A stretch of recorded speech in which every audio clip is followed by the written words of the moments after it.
You have questions? America's #1 business coach has answers. It's your Broda from Minnesota. Here's another edition of Ask Clay Anything on the Thrivetime Business Coach Radio Show.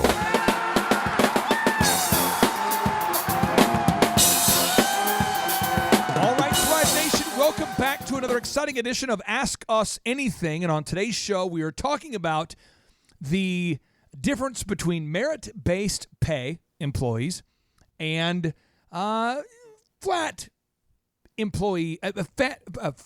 pay employees, salaried employees. Again, easy for me to say.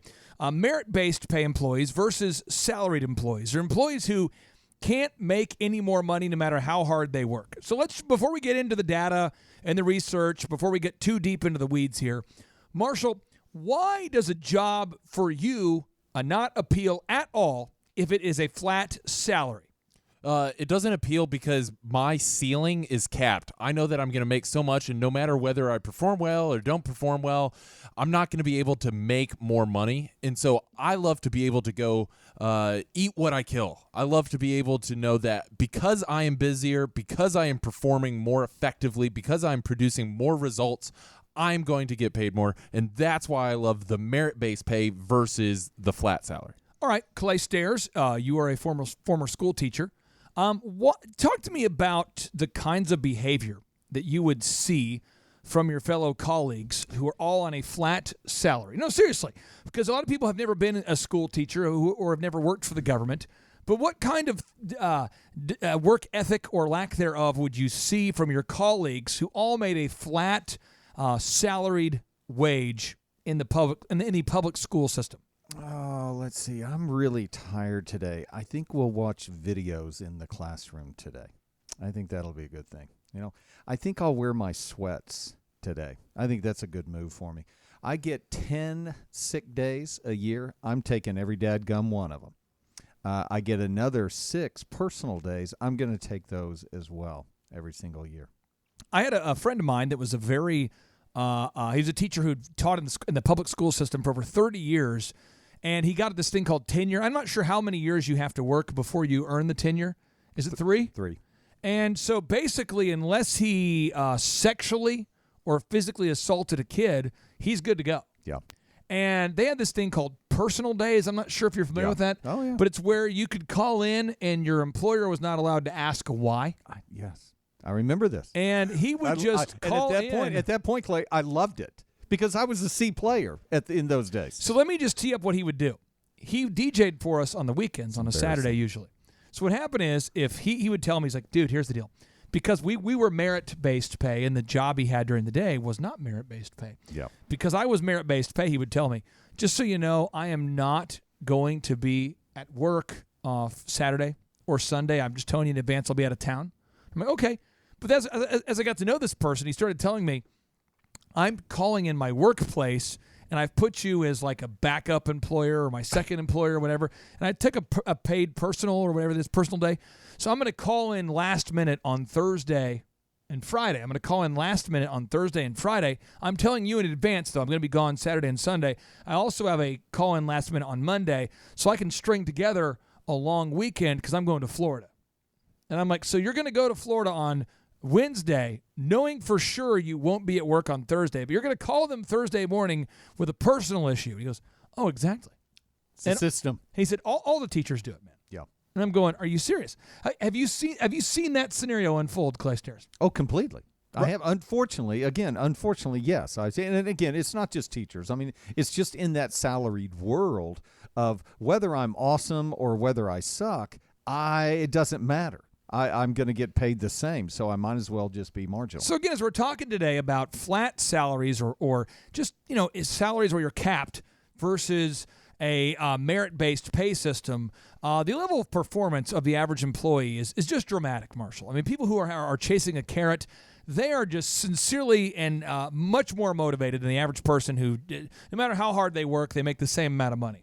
And there's a book called The Service Profit Chain that's written about this concept. And the service profit chain essentially establishes relationships between profitability, customer loyalty, employee satisfaction, loyalty, and productivity. But Marshall, you've read the book. You've broken down the service profit chain.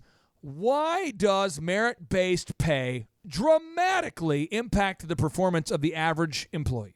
Okay, so merit-based pay is so crucial because at the service profit chain core, that's what drives it. So they find, okay, we understand that we need to increase customer loyalty. Well, what drives customer loyalty? What they found in the Harvard Business Review is that customer satisfaction, that's what drives it. So they're like, okay, how do we drive customer satisfaction? Well, what they found is employee satisfaction. And at the core of employee satisfaction are things like merit-based pay. They know I can make more if I produce more, and my employer is going to engage with me. They're going to train me. They're going to help me become better, and therefore help me make more money. That's really cool. And so that's why merit-based pay in the Harvard Business Review, this is one of my favorite topics. If it's okay, I would like to just tee up some ample examples, and we'll go to Quick Trip first. The convenience store industry, the gas stations. For those of you listening in different parts of the country where you cannot find a Quick Trip convenience store, there are billions and billions of dollars generated every year by Quick Trip. They are a very successful company. Just Google search Quick Trip convenience stores to learn more.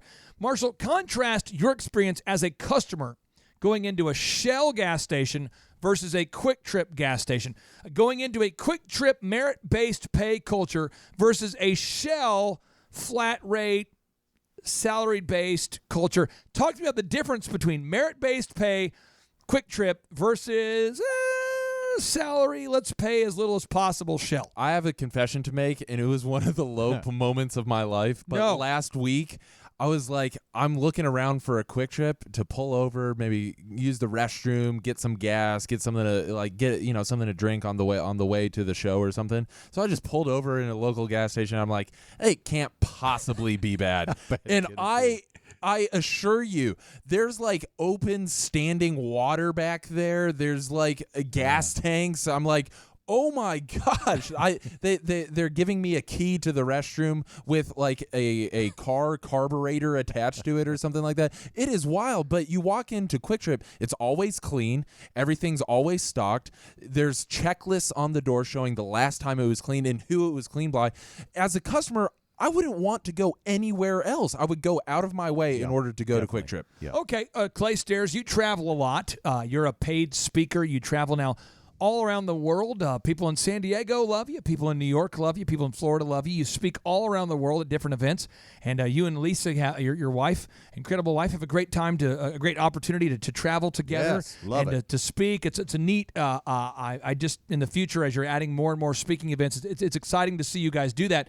But you, I'm sure, have flown on many different airlines. Yes. Could you please contrast Southwest Airlines and their merit-based pay culture versus that of pretty much everyone? Yeah. Oh, my gosh. Yeah, it's night and day. And there's been several times where flying out of Tulsa sometimes can be tough, with your choices. Right. But, man, if I can get on Southwest, it's the only way to go. The friendliness, the ease in getting onto the plane is so much easier. Clay, was actually literally on a plane one time, and I was on not Southwest, and I just asked the stewardess, or the flight attendant, pardon me, and could I have some snacks, some peanuts or something like that? She literally looked at me with angst in her eyes and said, "This isn't Southwest."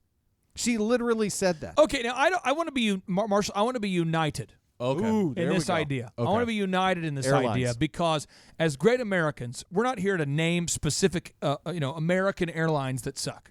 We need to be united in this idea. That's right. Yes. We don't want to name specific American airlines that suck. We don't want to do that. We're not the kind of people that would name specific. Right? Are we united in this That's idea? right. We're not going to name specific American airlines that suck. Exactly. Right. Exactly. So, but talk to me, Marshall. Your experience. You're a tall guy. You're a tall man. How tall are you? I'm 6'7". You have flown on many different airlines. Yes. Talk to me about the courtesy or lack thereof of Southwest Airlines versus other airlines when it comes to just accommodating you and other people. I would say on other airlines, it has been disastrous when The flight is empty. I kid you not. There's an economy class, and then there's economy plus with a little extra leg room. And when the flight is empty, I might like to, go up a little extra couple rows and sit in the economy plus because there's 5 people on the plane. And I'm promptly asked, sir, you didn't pay for an economy plus. Can you please move back to the economy seating? There's literally nobody else on the plane. A little fun factoid for you. This is a little fun factoid for some of the listeners out there. A lot of our listeners like to tune in for the fun factoids. Yeah. Oh, Marshall, I think I might have hit the wrong button. I'll just kind of make a sound effect. Okay. Okay. So, Marshall, I'm not sure if you're aware of this, but Delta is actually the 4th letter of the Greek alphabet. That's right. Completely unrelated to this conversation. That's correct. Because we are united. Yes. And our decision as to Americans not speak specifically antagonistically about any other American airline. That's correct. Have you ever flown on another airline outside of Southwest Airlines that was a positive experience? Because if you have, want to keep it fair and balanced. I mean, there's people have said good things about Virgin. People have said good things about JetBlue, which was started by a former Southwest employee. That's right. Have you ever had, Marshall, an experience that was positive with another airline outside of Southwest Airlines? No. Clay Stairs, we want to be united in our non-attack of American Airlines. Fun factoid, the 4th letter of the alphabet here in the Greek language is Delta. Just a fun factoid. Have you ever had a positive experience with another airline that's not Southwest Airlines? No, I have not. 6 hours. 6 hours on the tarmac. Starbucks. Okay. Starbucks, merit-based pay. So what happens is I actually met a lady who's the regional manager for the Starbucks stores in this area a few years back. And she was sharing with me at the end of the month, she makes a percentage of the store's profitability. Okay. She personally gets to keep a percentage of the store's profitability. Sounds to me a lot like merit-based pay. The better they perform, the more she makes. Bingo. So have you ever been into a Starbucks, Marshall? Yes.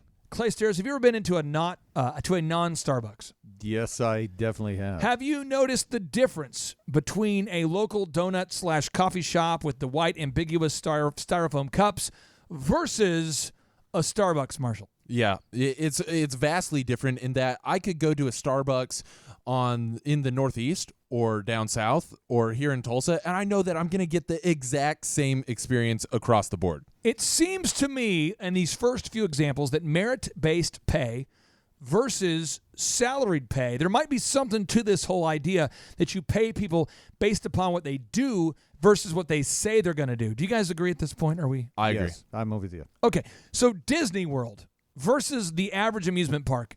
Have you ever been, Clay Stairs, to a Bells amusement park in Tulsa, Oklahoma? Yes. Do you remember Bells? I remember Bells. Marshall, do you remember Bells? Phantasmagoria. Oh, thank you very much. Do you guys remember you could actually bring a Pepsi can? No.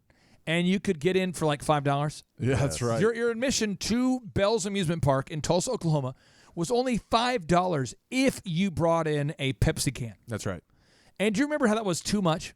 Yeah, you're like, I don't know. I don't think I don't think I'm overpaying here. I mean, it was like you're going into it was like you went into like an airport store. You know, the airport store has a store called like News or something News, CBS News, CNBC News, something like that. And you're looking for like a tuna fish sandwich from the CNBC airport store. Mm-hmm. It's weird. And you're looking for a tuna fish sandwich and you're thinking, well, in a typical, the American economy, 2018, I'd probably spend $6, $5 on that. Yeah. At the airport, it's like $26.17. Yes. It's like $26.17. Or you go into the airport and you're looking for a yogurt, like a yogurt parfait. Oh, the parfait. Yogurt parfait is typically what, guys? $2 at Whole Foods, $3 at Whole Foods, Sprouts maybe $3, whatever. Yeah. You go in the airport, Marshall, how much could you expect to pay for a yogurt parfait at a typical airport? It'd be like $17.50. Do you remember how that felt when you went into Bell's? You brought in a Pepsi can, you did your duty to help recycle. You go in there, and normally it was like $30. Mm-hmm. And they said, did you bring a Pepsi can? You said, yeah. They said, well, it's $5. Do you remember the feeling of like, this is probably too much?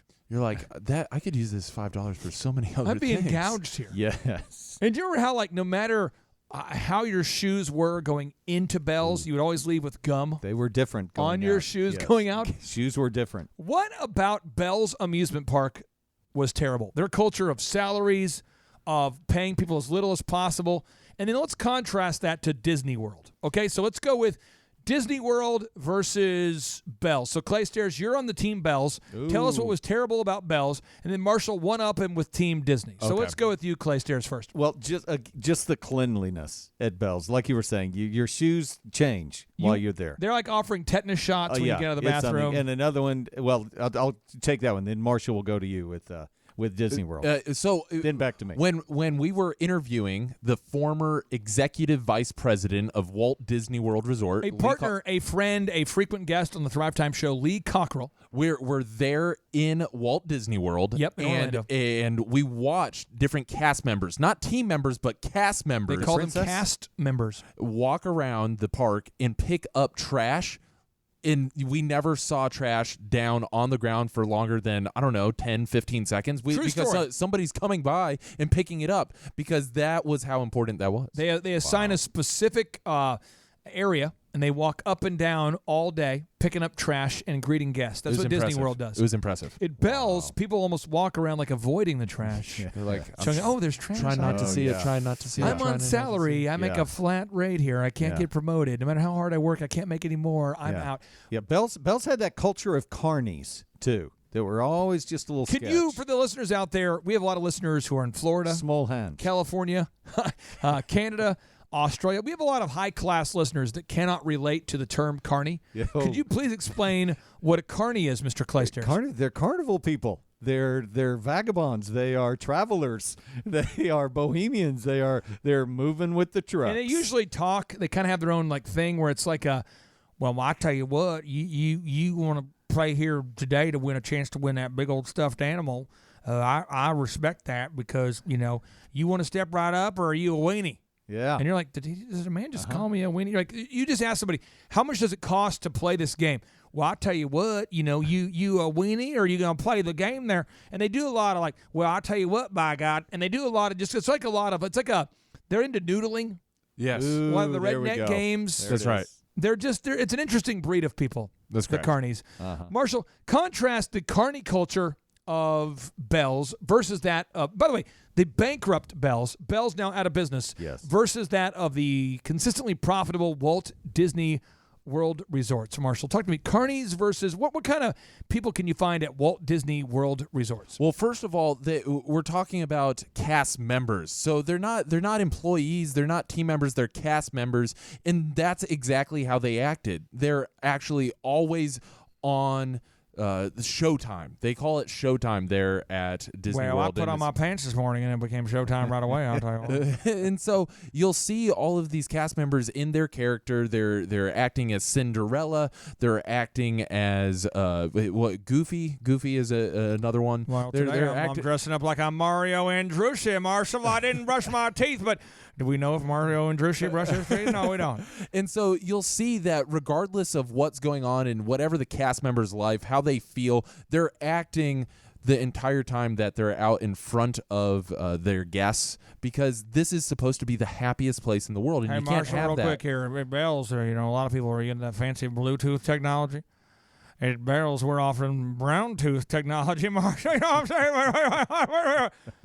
No, you can't have that. No, that's not a thing. No, but that's not a move. I want to make sure you get not a this. move. That Bells, those of you who have not been to Bells, it was unbelievable how low the quality standard was. And for years, Tulsa was forced to go to Bells as its only entertainment option. Now we go to Chick-fil-A.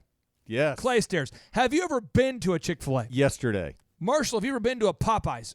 Ooh. Yeah. Have you been see to that a, one have you been to a Chick-fil-A, Claystairs? I have been to a Chick-fil-A. Have you been to a Popeyes, Marshall? Yes, I have. So please contrast. Now, Claystairs, you get to be the good guy now. Oh, yeah. Talk to me about the merit-based pay culture of Chick-fil-A, where they pay people based upon results and not based upon intentions, versus that of Popeyes. No offense to Popeyes. We're just talking about facts. When I say with all due respect and no offense, henceforth I can say whatever I want. So, Claystairs, Chick-fil-A, why do people line up and form a line around the building for Chick-fil-A? Well, number one, I'll go first here, Marshall. Number one, my pleasure. My pleasure. Just the courtesy and the kindness of the people behind the counters. And they're like 16, 17, 18 years old. Nice people. Nice That's right. people. And look nice. I feel like I'm going to like a Mormon missions trip Thank when you I go very to much. Chick-fil-A. Yes. Nice people. Filled with homeschoolers. Now we go here to Popeyes. Or Marshall, have you been to Popeyes? Yeah. Objectively, I've do you never like been the to chicken? I don't like it more than Chick-fil-A. Have you been into a But Popeyes? Yeah, I've been into a Popeyes. What's the difference between the people at a Chick-fil-A versus the people of Popeyes? Well, you'll just stand at that counter with the register, and you can almost like see the eyes from back behind the grill, and they're like looking, does he see us? They're like And shocked. we have a customer coming in today. What do we do? I wasn't prepared for I this. wasn't prepared for what is going on. But that's how it feels like with Chick-fil-A. When you walk in, they're greeting you and acknowledging your Yes. presence immediately. But at Popeyes, they're like, I'm here. You almost want to yell, shout ding, through the ding. store. Yeah. Guys, I'm here. I mean, it's seriously, when you walk into Popeyes, you want to freak a Popeyes employee out, just go there. They've never Show seen a up. customer. Show up. It's amazing how it still exists. Seriously. right. Okay. Now, Chick-fil-A, another good attribute, Clay Stairs, of Chick-fil-A. Think about Chick-fil-A. What makes Chick-fil-A so spectacular in your mind? Okay, I'm doing two here. Clean. All right, clean and the music. I'm going there. Clean in the music.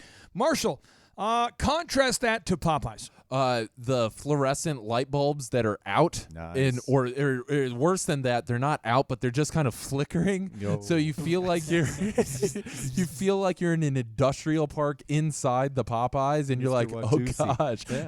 and it's eerily quiet Ooh, yeah. late True. at night, and so you're like. Yeah.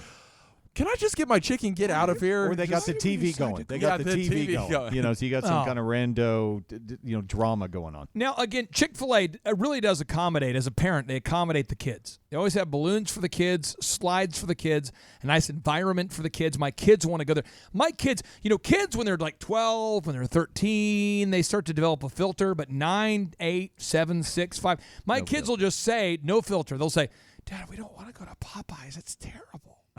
Now, as an adult, you go, this podcast host is mean. He's slanderous. This is a mean person.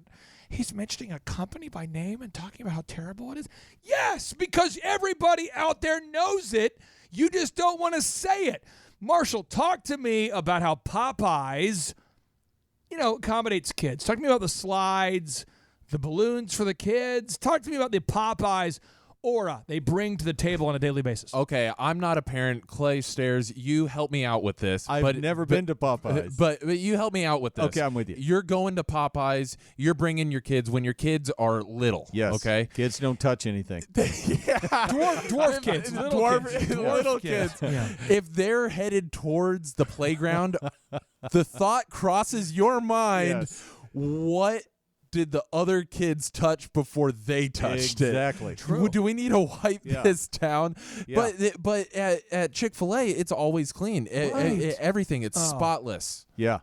If you're out there today and you're going, I don't really see the difference between merit-based pay and flat pay, salary pay. Marshall, could you read the notable quotable from Jack Welch here? Jack Welch, the CEO, who famously grew GE by 4,000% during his tenure. Yes. So Jack Welch, he says, if you pick the right people and give them the opportunity to spread their wings and put compensation as a carrier behind it, you almost don't have to manage them. And Clay, I want to one-up you with another quote from my main man, Steve Jobs. In my face. Okay, so this is what Steve Jobs talks about A players, okay? He said, I noticed that the dynamic range between what an average person could accomplish and what the best person could accomplish was 50 or 100 to 1. Given that, you're well advised to go after the cream of the cream. A small team of A-plus players can run circles around a giant team of B and C players. What does this mean? This means if you're going to hire people, hire the A-plus players. And what are A-plus players looking for? They're looking for merit-based pay. Set it up.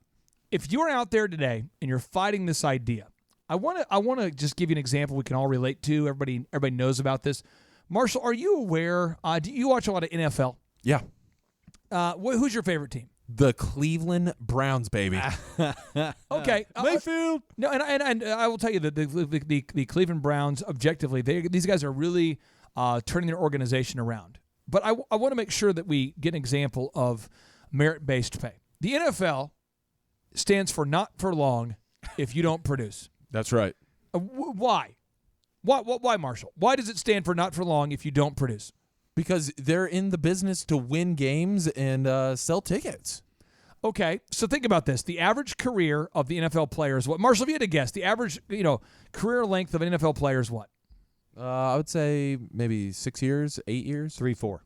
Really? I'm going 3 or 4. 3.3. Boom! Really? Yeah, Thank 3.3. Now I want to tell you an example of from my favorite team, the New England Patriots, and I just want to give you an example about why the Patriots can win year after year. They create a team where the vast majority of the income for players can be made via incentives. So, as an example, Rob Gronkowski, who is a All-Pro, future Hall of Fame tight end for the New England Patriots, he has a contract that's very nice, but the guy can earn up to $4 million a year of additional income based upon incentives. And those are like making the Pro Bowl, playing. It's per game he plays.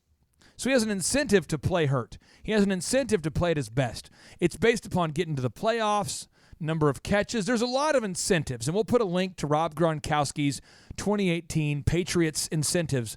But at the NFL level, and I'm just ripping on myself right now, I definitely do not have the talent and or skill or the will to play in the NFL. I couldn't do it, even if I wanted to.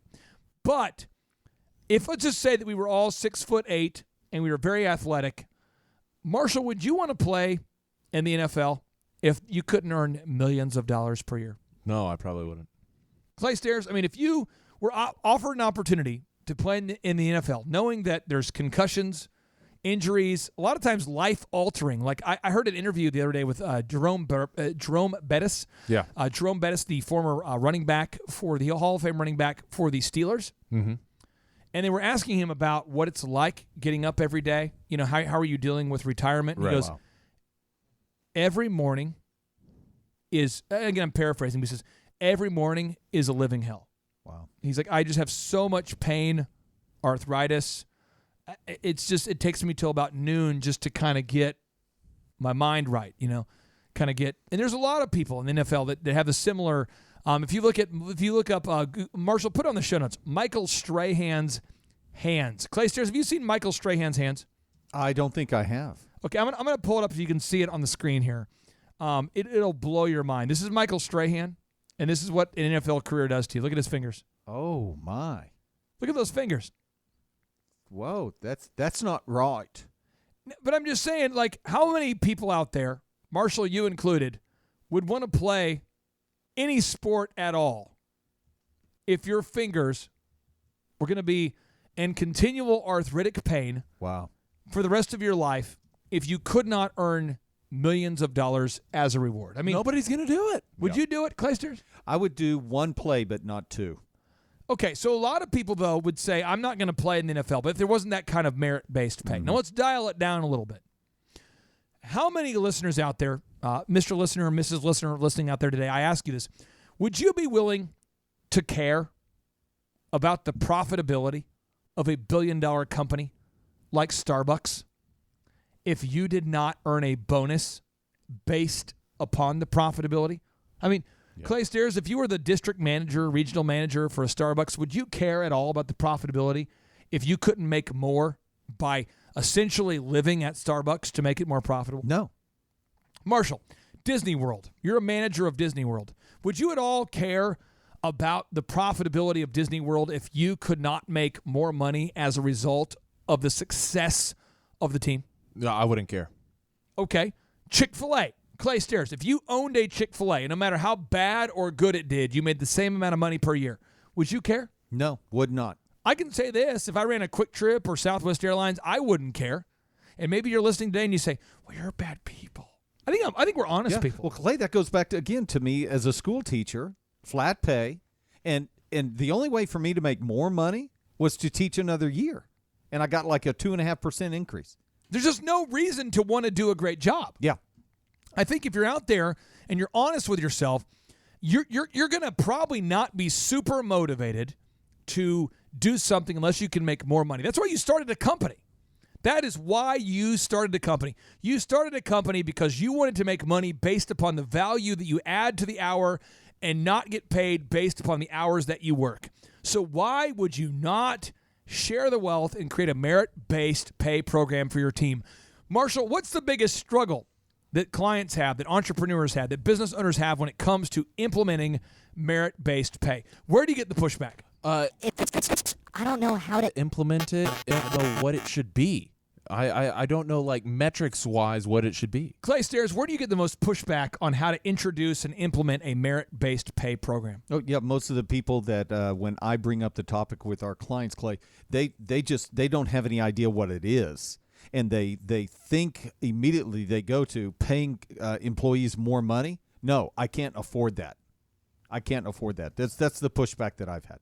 So if you're out there today and you are struggling with implementing merit-based pay or any other best practice that we teach on the Thrivetime Show, I would encourage you today, book your tickets to our next in-person Thrivetime Show workshop. Because, Marshall, when people have a specific question about how to implement merit-based pay for their specific company, home builders, doctors, dentists, lawyers, chiropractors, what do we do in between the breaks? Well, we have a 45-minute sprint where we're teaching a principle, and then the 15-minute break, we're actually breaking out into small different groups and answering any questions that you have. And then we actually have boards that we'll have up there so that you can write down your questions, and we'll answer all of the questions that you have before you leave. Clay Stairs, if somebody has a question at the workshop, you've seen this, they're going, I just don't know how to implement the merit-based pay. I have a question. What do you see us do? Do we just disregard the question, or how do we handle it? Oh, no, we address it right there. We address it right there. We do. And We answer it to the satisfaction of the person that answered the question. We even stay during lunch. We stay after the workshop. Oh, We've yeah. met people before the workshop. That's why we capped the workshop at 150 people or so. So if you're out there today and you're going, gosh, I want to take my business or life to the next level, I would encourage you to book your tickets to our next in-person Thrivetime Show workshop today. It is irrefutably the world's highest and best. It's the world's best and most reviewed workshop, the world's best and most reviewed business workshop. It's called the Thrivetime Show Workshop. You can book your tickets online today by going to thrivetimeshow.com. That's thrivetimeshow.com. And now, without any further ado, 3, 2, 1, boom.